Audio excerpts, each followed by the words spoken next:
மானம் குறையும் இன்னு மாசு படியும் இன்னு வீணா கதை முடிஞ்சு போச்சு.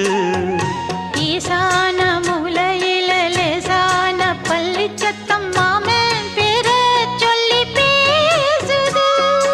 ஆறாத சோகந்தன்ன தீராம சேர்த்து வச்சு ஊரும் சேர்ந்து என்ன ஏசுது.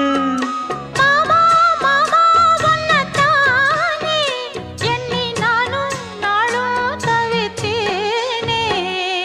கூண்டுக்குள்ள என்ன வச்சு கூடி நின்ன ஊற விட்டு கூண்டுக்குள்ள போனதென்ன கோலக்கிளியே.